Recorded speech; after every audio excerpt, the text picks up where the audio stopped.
Pick up and deliver. Aw. In Mad Max world. Ah! This is the review for the board game Storm Riders, the good and bad about it. By the end of this video, you will know should you storm this game into your collection. Before we really start the video, we have to say that this is a game prototype sent to us by the author, and this is a Kickstarter prototype. We have 6 windy questions that we will answer in this video, but before we do that, Giannis, what is this game all about? It's all about driving your post-apocalyptic vehicle and delivering stuff. You're essentially a courier, you know, like FedEx. In this game, you're playing a Storm Raider. That's right, it's in the name. The Storm Raider will drive around this post-apocalyptic world. I'm assuming it's post-apocalyptic. It's very post-apocalyptic. Yeah. And you're going to go to different places and pick up items. And those items are needed in stormholds. But there are different stormholds, which are places that want something, need something right now. Every time you deliver those items to that place, you will get points and will advance your special abilities or other scoring opportunities. The game ends in 6 rounds, and when that happens, you just see who scored the most points. Mostly you will get points from these stormholds that you mentioned. Each player has 3 transport vehicles, and each of those may be upgraded. For each of those upgrades, you will score points at the end of the game. By doing different actions like fulfilling contracts or picking specific dice, you can get these medals, and the more stars you have, the more points you have. And the last multiplayer is for your crew. At the start of the game, you get 1 crew member, and during the game you will get more crew members that have special abilities that you can use during your turns, and at the end of the game, each of them will score points based on your multiplier. All of those things give you some benefits during the game, and most importantly, give you victory points at the end of the game. One of your turns will look like this. You will have dice in the middle of the board. You roll them at the beginning of the round, and then you just pick one of them.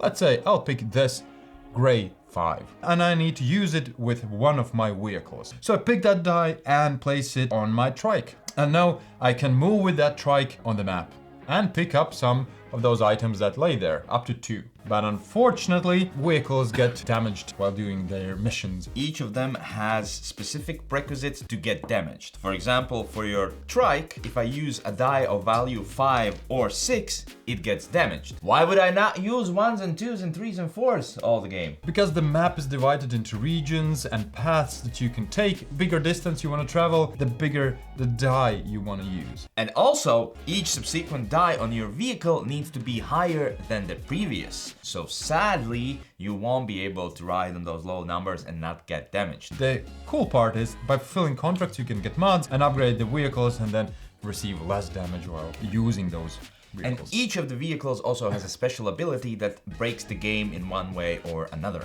For example, you can place 2 of the same dice. But instead of driving around, you can take a nap. Just lay down your tent and rest. That is the way how to clean off the dice of your vehicles, because no, they don't come off. They just stay there until you rest. Plus you can maybe get some damage off as well. Once everyone has taken multiple turns and there's only 1 die left, the round ends and the storm now moves. Depending on the dice value, that's how many spaces the storm goes. If it stops or goes through a place where there is a raider, that raider gets hit. You will get damage to all of your vehicles, and it's bad. It's real bad. So you wanna get away from the storm. But there is a good thing to the storm moving. Every space through which the storm moves and the space where it ends its movement, resources fall down from it. But don't worry, there are safe spots. But don't worry, there are space. Just don't worry. Just don't worry. What he's trying to say is that there are stormholds. In those places you are safe. You can fulfill contracts there, plus also the storm doesn't go through stormholds. So you can hold on there. It's not funny, horrible. Please edit this out. And we're gonna talk even more about this game in the video, so we should jump to the first question, which is... who would you back this for? 3, 2, 1. You want to geek out with me and look cool while doing it? The cover alone looks like a movie. It looks amazing, it looks badass, but the game itself is very geeky. Every dice you pick up is very important. What it is, how you use it, where you move. Just 12 actions, so every single one is really important. It looks badass, but it's very crunchy. Yes, it's crunchy like you said, but it's still light. It's almost like a filler type of game. With like 4 players, I think it's gonna take around an hour, maybe a bit more to play, and yet there are so many things. Yeah. Plus, like you said, the theme is freaking cool. It's like the coolest theme for a pick up and deliver game ever. So what are the 3 best things about this game? My third best thing is going to be the personal board. First of all, I like to say that this is a deluxe version prototype, because in the standard edition, these damage tokens are just tokens from paper, and these are tokens from paper. Even if those would be tokens, I still love the feel of this board. These little dials that are essentially scoring multipliers, but they still feel good. I have all my 4 abilities, ability of my character and abilities of my card. Then I get to place the tokens of the supplies, and I get to place dice in there and upgrade. It feels so compact yet manageable, yet really cool. Becoming a Storm Rider is badass. Now editing the video, I realized that I keep calling the game Storm Rider and not Storm Raider, which is kinda awkward. Sorry for that. It looks badass. It's super easy to get people into it because when you show the box or theme in general, they're ready to go. I had really good responses from all the players I played with, but also just the rules is quite simple. Yeah. The whole management, leave it to me. All you need to do is pick 1 die and use one of your vehicles. This can almost be introduced to a non-gamer, I think. My second best thing are going to be the dice. I love how these dice are your friends, and then they're not your friends, but they're your friends. Each time we start a round, the higher die is going to have a medal on it, which is great. I want to take the higher die, right? Get the medal, I can move farther ahead, I place it on my vehicle. Oh no, it could get damaged. Those choices of picking dice, where it goes and into which vehicle, I always have 3 options. My second thing is the sneaky choices. One of those is depending on what die is left at the end. If it's a black die, then the storm will follow the direction it is facing. If it's a gray die, it will turn around and go the other direction. You could potentially screw someone over or maybe save yourself. And it's a sneaky little thing that you don't think about the whole game, but when the right time comes, it seems very sneaky and powerful move. And the other thing that you can also do is while resting, if you pick up a die with more dots, you can heal more. But if you pick up a die that's less dots, then you can remove more dice from your vehicles, opening up more space to put down. You okay? You gonna live through this? It's the storm. It's the storm and dust, yeah. Very thematic. Best thing about this game, for me, is always moving forward. So no matter if you pick a die and place it in one of your vehicles and then you go and pick something up or deliver, or if you rest at the last step, it gives you either a medal or a crew and upgrade. That's points right there. You still can get some points by just resting, because each of the damage is a minus point at the end of the game, and so you want to get rid of those, and it feels like anything I do feels good, that it moves me forward. Number 1 is the vehicles for me, because each of those vehicles will have superpowers on them, and you can draft them at the beginning of the game, which makes it really fun. Plus also the mods. Each vehicle has a bit different way how they can get damage, and putting on those mods and removing that flaw feels really, really cool. Fantastic puzzle right here with the vehicles alone, and I think it's by far the best part here. And it adds a replayability as well. But now the question is, when this game might not be for you?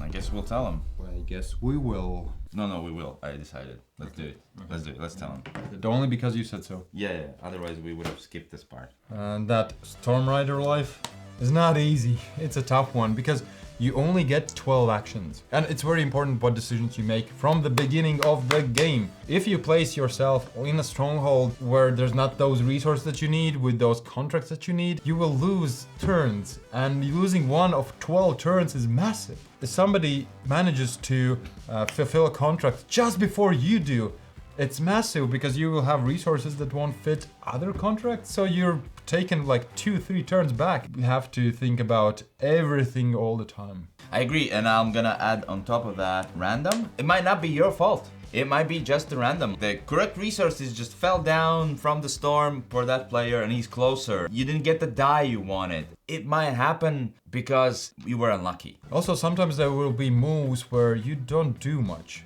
In all of my games, I always had at least one where I just have to move that direction so the storm doesn't hit me. Some things that didn't bring me any new resources or didn't bring new contracts, while other people fulfilled their contracts because they just fell on them. I still feel fine going to those places because it lets you heal or upgrade some of your stuff. So, you know, there's that. It's never always like zero. A very simple game. I'm gonna put it on the bottom. Too simple maybe? All this production, all this big box, again, mostly talking about the deluxe edition. And it is a very simple game. This is super light, I'd even say, on the scale of the Euro games that Shem Philips does. I'm not saying it's a bad thing, but if you're going into thinking like, oh, I've played all Shem Philips games and I love how crunchy and so many decisions and almost no random, this is not it. Very simple and fairly quick game. Well, for me, it's not juicy, also at the bottom, but it's basically that. It's a simple game where you have all this theme and the visuals are, I would say, perfect. Like the components and visuals are perfect. It gets the attention, it gives you the feeling, it's really lovely. But there is not a lot of theme while playing it, except when the storm chases you and drops items. But other than that, it's a numbers game. Maybe that's not enough juice or theme for you. Although you have cool choices, it's not like a big, massive, juicy game. Yeah, definitely not. It's a simple one. Again, not necessarily a bad thing. Maybe you're looking for something lighter with a really cool theme. This might be it. How long do you think is the honeymoon? 3 Stevians. It's more like a filler game, I feel like. Filler Raiders. This game won't be something I'll bring up as the game of the night. It's not gonna be, okay, let's go. We're having the Storm Riders night, 3 games in a row, let's go. No, this is gonna be something like you play Ark Nova. You still have some time before the night is over. Storm Raiders? It's probably a game I will remember rules for time to come, because they're not very complicated, some minor details. It's easy to teach and it takes a bit over an hour to play. I mean, with 2 players, I think it takes way less than an hour to play, but it's a really good filler. Thanks for the review. Just kidding, I'm not gonna say, can you cut out really good? It's a filler. But what is the best alternative? 3, 2, 1. Railroading. I don't know how to react to that. So first of all, none of these games are pick up and deliver. No. None of these games are close in the action selection. None of these games are really like this game. Well, granted, yours has dice. Railroad Inc. is a roll and draw game. In this game you roll a bunch of dice and then see different patterns on them. They can be railroads or they can be just roads, and you have to draw them into your map as like efficiently as you can. What reminded me of that is, yes, the dice, but also the win max, the numbers thing, where you have to be really efficient and plan for the future with all the actions that you have to do. And it's also a filler game, which is random, but also will pick your brain. Similar to this game if you take the theme and the good looks out of it, which I really, really love, and you do not because... I suck at it. I'm so very bad at it. No, you admitted it right away. Just let's just get it over with. I thought you're gonna beat around the bush and say like, it's like a game where you have to think and then... I love games where you have to think. Snakes and Ladders are one of my faves. Monopoly. Tyrants of the Underdark, and I just realized I picked it already recently for Dune Imperium. Simpler but heavier filler game that has nothing similar to this game, but just that feel of a filler. Tyrants of the Underdark is a deck building game with an area control on the board. What's with me and alternatives? I used to be good at this. What happened? On that sad note, let's move on to the final rating. Why is it so hard for me to find alternatives? Because it's unique, it is unique. I've played other pick-up and deliver games. They're not looking this epic and then... Whatever, what's the still final rating? 3, 2, 1. Really good. Yeah, thought so. Yeah, it's a really good gamer's filler. It looks great. It looks like a gamer's game. This is not your classic filler. For example, Railroad Inc. could be a classic filler. Maybe on the harder side, but it's a classic filler. This one is a bit longer than that, a bit more rules, but it's still a filler game. It's not gonna be like super long and crunchy, but it is a unique pick up and deliver filler game. I always had a really good time with this game. People got into it right away, had fun with it. I love how unique it is and how it just fits perfectly in almost any board game collection. It looks badass, yet it's simple, yet it's challenging, and fits a lot of boxes. I figured out what my alternative actually is. Wait for the end screens. No, again? Yeah, what is it? It's Cascadia. I should have ended the video before that. No, anyways, become our listen to Patreons me. and help us out. Listen to me! Be sure to become our Patreon or support the channel so we can make these videos. And we make an extra video for our supporters every month that only they can see.